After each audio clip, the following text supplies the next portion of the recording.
राधे राधे, जय श्री कृष्णा। आप सभी के साथ लड्डू गोपाल जी की एक और सच्ची कहानी शेयर कर रही हूँ और ये काफ़ी पुरानी है। तो चलिए फिर बिना देरी करे मैं आपके साथ शेयर करती हूँ। तो काफ़ी दिन पहले की बात है कि एक ग्वाला था और उनके पीढ़ी दर पीढ़ी मतलब ये काम था कि गाय चराने का। ग्वाला बोलते हैं गाय चराता है, जो पूरे गाँव की गाय चराता था और उसके मतलब कई पीढ़ियों से यही काम था। वो सुबह गाय लेके जाते चराने के लिए और वो शाम को वापस आते। उनको ये नहीं पता था कि गांव में क्या हो रहा है, क्या नहीं हो रहा है, क्या पूजा पाठ होती है, क्या गांव का माहौल है। उनको कुछ भी नहीं पता, सबसे वो बेखबर थे, उनको कुछ नहीं मालूम। तो बस यही काम था, सुबह जाना और शाम को आना। रोटी उनकी वहीं पर पहुंच जाती थी जहाँ गाय चराने जाते थे। तो और पूरे गाँव की गाय चराते थे वो। तो एक दिन वो ग्वाला क्या देखता है कि वहाँ पास में ना एक साधुओं की टोली निकल रही है। काफ़ी सारे साधु एक साथ इकट्ठे होके और राम नाम का जप करते हुए वहाँ से वो निकल के जा रहे हैं। तो वो बस यही कीर्तन करते जा रहे थे, हरे रामा हरे कृष्णा हरे कृष्णा। तो जो ग्वाला था उसको ना वो शब्द उसे बहुत अच्छे लगे। बोले अरे ये साधु तो बहुत अच्छे भजन गा रहे हैं। तो वो खुद भी गाने लग गया, हरे रामा हरे कृष्णा ऐसे करके। तो वो शाम को जैसे लौट के आया ना तो वैसे ही गुनगुनाता आ रहा था, हरे राम हरे कृष्ण हरे कृष्ण।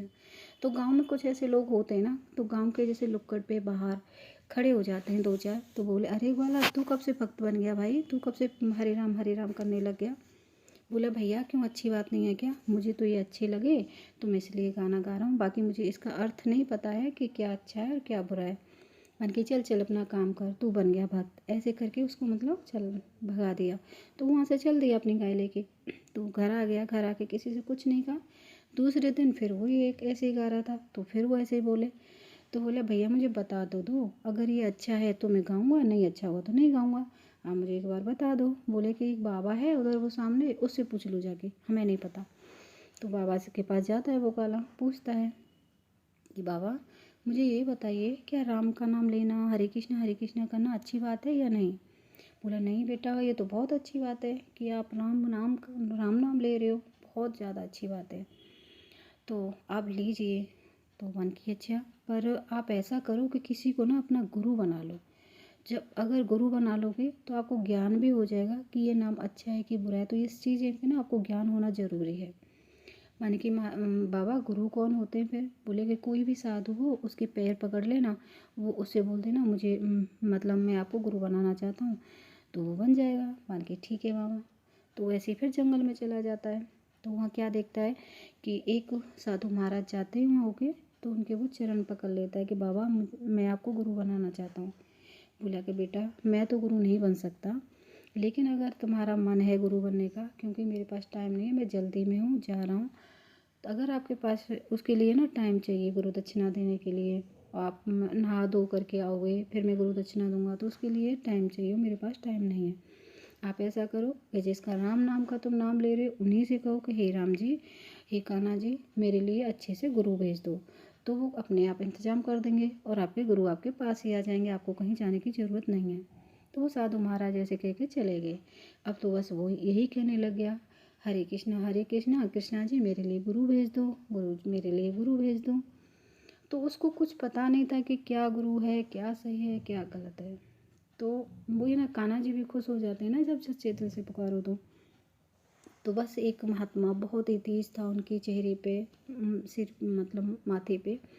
तो वो वहाँ होके गुजर रहे हैं, तो वो उन्हीं के पैर पकड़ लेता है कि महाराज आप मेरे गुरु बन जाइए।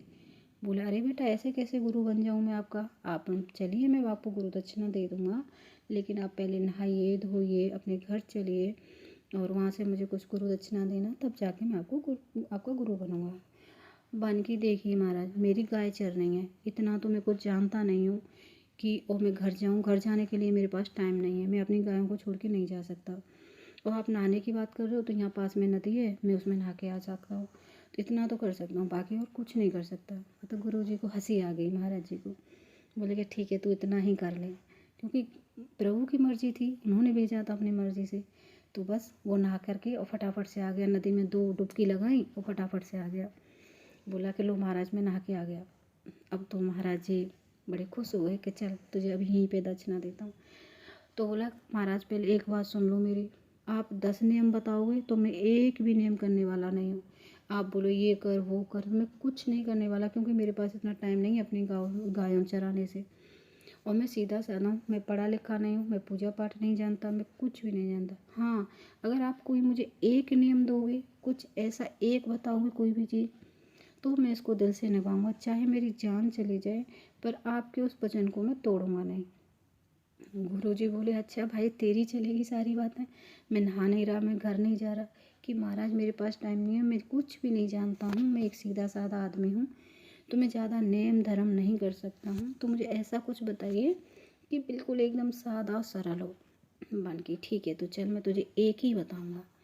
तू ऐसा किया करना कि जैसे ही तेरा भोजन घर से आता है, तो तू पहले भगवान जी को खिलाना, उनको भोग लगाना, उसके बाद तुम पाना।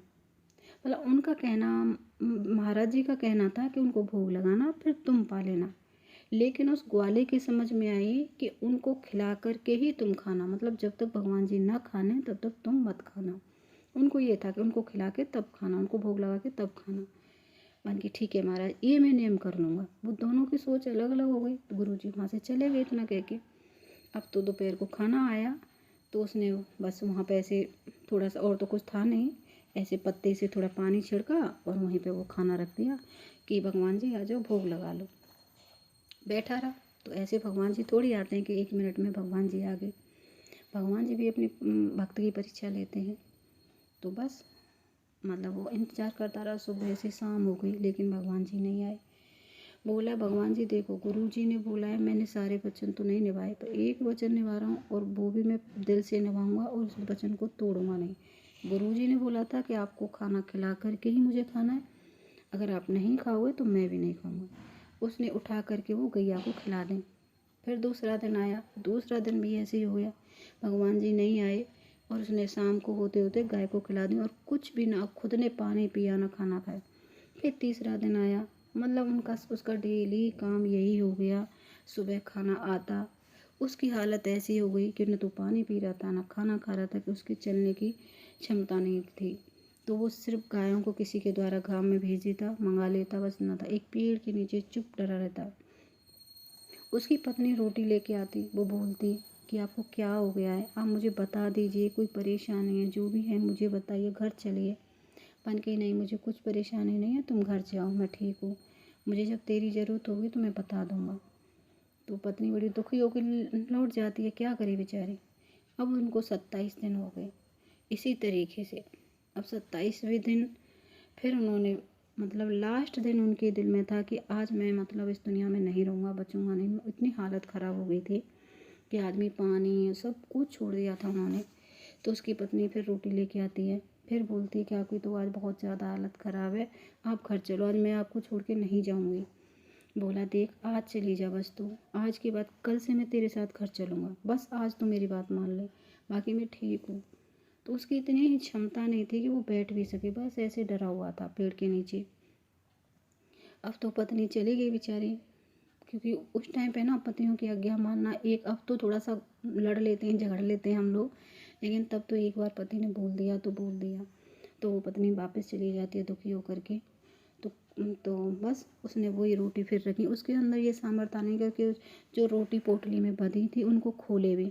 वो जैसी रोटी रखी थी बस वैसे ही बोलता है, हे भगवान जी आज मेरे बस की बात नहीं है, ये रोटी आप खुद खोलिए और खुद ही खाइए, और आइए आप, अगर आप आज नहीं आएंगे तो मैं आपके पास आकर के खाऊंगा, फिर आप मुझे खिलाओगे अपने पास, या तो आप आ जाओ खाने के लिए, या फिर मुझे अपने पास बुला लो कि मैं आपके पास आकर के खाऊं। अब उसने मतलब क्लियर कट कर दिया, अब तो भगवान को आना पड़ा। इतने से भगवान जी आ गए, तो उसको एक तेज दिखाई देता है, तो वो समझ जाता है कि आज मेरे भगवान मुझे दर्शन दे रहे हैं।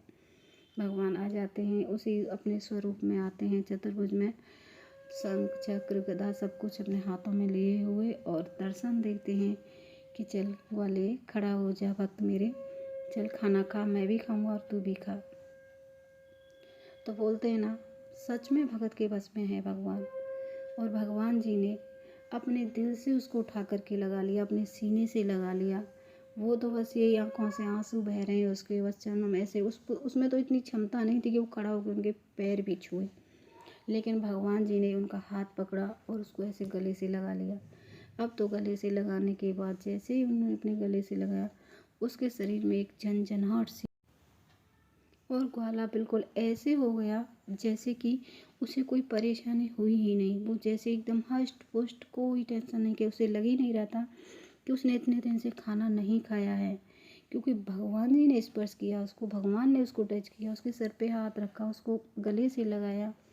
तो बताओ, ऐसा नहीं है कि हम रात और दिन पूजा पाठ करते रहें और जब भी भगवान मिलेंगे। दिल से पुकारो तो भगवान दौड़े चले आते हैं, नंगे पैर दौड़े चले आते हैं। सुदामा के पास क्या था, देखिए, सुदामा के लिए ना भगवान जी ने सिंहासन छोड़ दिया, उनको खुद ही भूल गए थे कि मैं महल में रह रहा हूँ, नंगे पैर दौड़ते हुए उनके गले जाके लगे। तो ऐसे ही भगवान, उसने ग्वाले को भी तार दिया भगवान ने, और ग्वाला बहुत खुश हुआ भगवान को पा करके, और उनको उस दिन उनको ज्ञान भी हो गया कि भक्ति क्या होती है। उस दिन से उसने रात और दिन भगवान के चरणों में ही खुद को समर्पण कर दिया। तो ऐसे ही भगवान, आज की कहानी आप लोगों को कैसी लगी? अगर आपको थोड़ी सी भी पसंद आई है तो प्लीज़ लाइक करें, शेयर करें, मेरे चैनल को सब्सक्राइब कर लें। मिलती हूँ एक और सच्ची कहानी के साथ, तब तक के लिए bye bye friends. Radhe Radhe, जय श्री कृष्णा, राधे राधे। भगत के बस में है भगवान।